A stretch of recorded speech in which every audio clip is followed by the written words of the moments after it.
Jessie is a spawner character that was known for her difficulty to balance for a long time, much like another character that is similar to her in a lot of ways.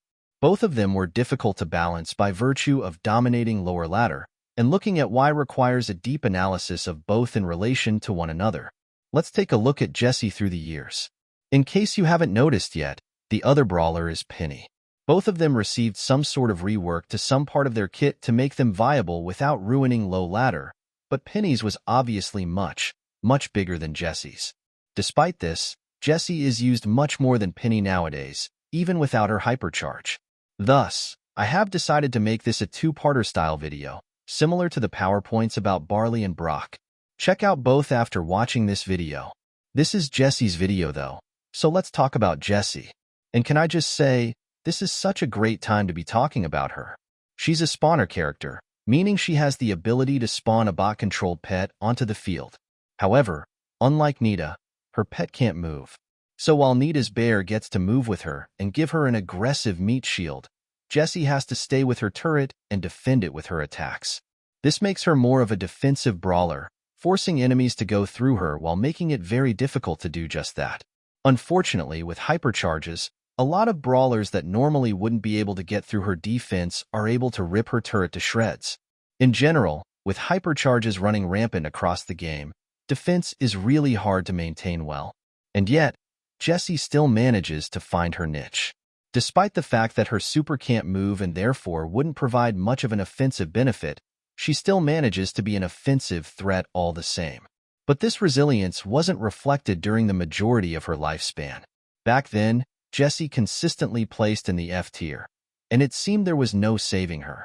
She was too broken in low ladder for her own good, while being pretty useless in competitive play due to her lack of damage. Even slightly buffing her damage or health could make her uncounterable in the former, without much change in the latter. To see what caused this dramatic turn of events, let's look at her kit. Her main attack is a single projectile attack that can hit enemies, much like literally every other brawler. The thing that makes her so special, though, is that when an enemy is hit, the projectile actually bounces towards their teammates. Nowadays, the damage is reduced per bounce, reducing from 2120 damage on the initial hit to 1585 on the first bounce and 1060 on the second bounce. The projectile stops bouncing after 3 times, which makes sense as a baseline with 3 players per team. Jessie puts down a turret for her super, named Scrappy. Yes, Jessie's turret canonically has a name. This isn't a lore video, so I won't go into why, but just know that I will be referring to the turret as Scrappy from now on. Scrappy has 6,600 health at max level and deals 520 damage with each bullet.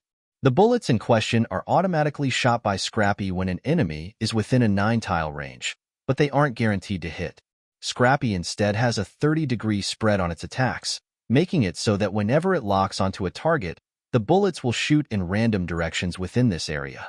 Let's start here for our analysis. Scrappy's 30-degree spread makes it very easy to take out from a range. Marksmen need only stand outside of its range, as most have a tile more range than the turret. And if your brawler doesn't have a 9-tile range, don't worry. You can just strafe to ensure most of the bullets will miss. After all, the bullets don't automatically lock onto you. They have their own projectile speed. Scrappy also has its own reload speed of 0.3 seconds, but since it shoots almost instantly, that can be attributed to a cooldown rather than a reload. Remember when I said you have to strafe to beat Scrappy as a lower range brawler?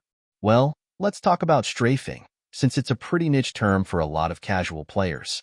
Strafing is the act of dodging attacks by moving perpendicularly to the direction you're facing.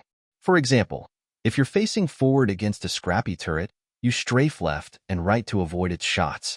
Seems easy enough, right? Well, that's not considering the Jessie who spawned the Scrappy. She's alive and kicking and has her own projectiles that you need to dodge. But the matchup hasn't turned into a dodging simulator just yet. At this point, it becomes a little harder to dodge shots, but considering the fact that Scrappy's bullets don't deal very much individual damage and that Jessie herself has a slow projectile speed, it honestly seems pretty trivial to beat both. All you need to do is dodge Jessie's shots while taking minimal chip damage from Scrappy, and then take both down. This becomes exponentially harder when you don't know how to use the move joystick and attack joystick in combination with each other. In other words, if you're a noob, chances are that when you started, you didn't know how to balance moving and attacking either. Unless you were coming from another game with similar controls, you had to either stop moving to shoot or move without shooting because it was easier to focus on one thing over two. If you don't know how to move and attack at the same time, then you're either sacrificing kill power or staying power. You have to choose between killing Jessie or dodging the attacks to stay alive, and there isn't an option to choose both unless you get good. Unfortunately, choosing between the two in the heat of the moment also turns out to be hard, so a conflicted opponent will usually die in the projectile spam. Jessie's shots are very slow, but that realistically only affects high ladder, where pros can easily dodge Jessie shots in a 1v1. At low ladder, it's really easy to hit Jessie's shots because enemies can't dodge them as easily, which ramps up her DPS even more. This is mostly where the problem comes from. Jessie's a defender. She's not supposed to have the DPS of a Shelly up close. She is supposed to have a fair amount of DPS, but only when an enemy is coming towards her. She shouldn't have the ability to chase people down with the super, except with her hypercharge, which I will talk about later. While the turret was a factor that contributed to her domination of low ladder, it wasn't the only factor. The main reason she was so dominant, and the part that her rework toned down, was her main attack's bounces.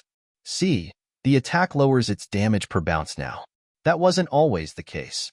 Before January 2021, each bounce did the same damage, and that damage was much lower than it is currently. Let's take a look as to why that's a bad thing. Jessie's attack primarily bounces to punish enemies for clumping up.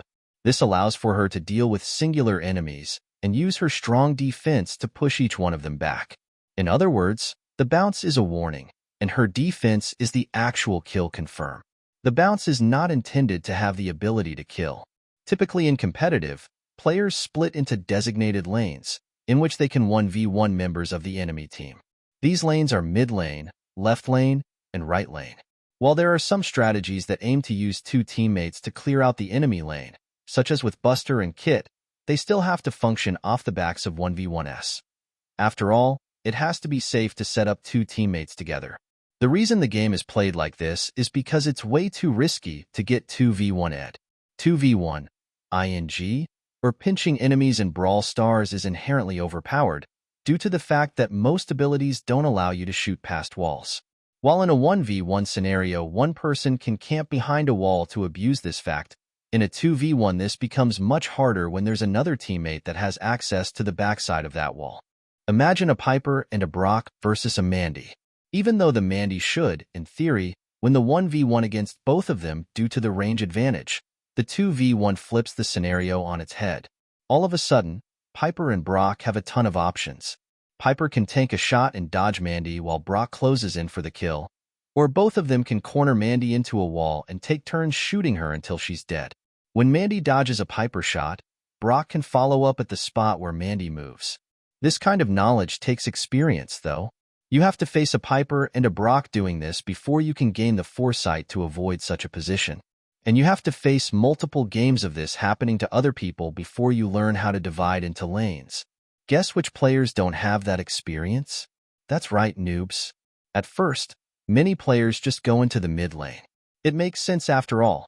Some of the first game modes you play have objectives in the middle, such as gem grab, brawl ball, and one-zone hot zone maps. You also start playing against bots, meaning you often have to take mid lane and complete the objective yourself. This leads to lower ladder gameplay where every single player goes into the mid lane and fights the other enemies that also all go into the mid lane.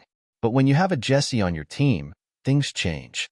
Suddenly Jessie puts out 2 attacks and immediately spawns a turret, which lets your team push up really easily. From then, enemies push back up, and Jessie defeats them again with her bouncing attack that deals the same damage per bounce. The problem can't get even worse, though, right? Right? Well, let's introduce her unlockables, specifically her second gadget and star power. We'll get to the others later. Jessie's second star power lets every single attack from Scrappy, yes, every single bullet the turret shoots every 0.3 seconds, bounce just like Jessie's attack. And Jessie's second gadget doubles the turret's shot speed for 5 seconds. Well, the problem's just gotten worse. I feel like I should clarify something, though. Back then, it was very hard to focus all your resources into one brawler to max them out, due to boxes giving randomized brawler-specific PowerPoints and gadgets, so people got Jessie's unlockables much later down the line in progression. It still wasn't impossible to max Jessie fast, though, due to shop offers, so the unlockables were still problematic. Although, more in mid-ladder and less in low-ladder. The thing is, Jessie preys on the weakness of a team as a whole. It doesn't matter if you know how to lane. If your teammates clump to you or to each other, Jessie will still decimate them. And with a bouncing, fast-attacking turret, she's just more guaranteed to do just that. There's one specific game mode where she showed this prowess and still does to this day. One that has a safe that you have to defend by standing close to and shooting enemies that are attacking it. I think I've forgotten the name, but that safe's gems don't look very safe from a potential heist. On most heist maps, you spawn close to the safe. There's a radius around the safe in which enemies can reliably shoot at the safe, and so the fastest way to shoot at them and avoid damage is to clump with the safe and get directly in the line of fire.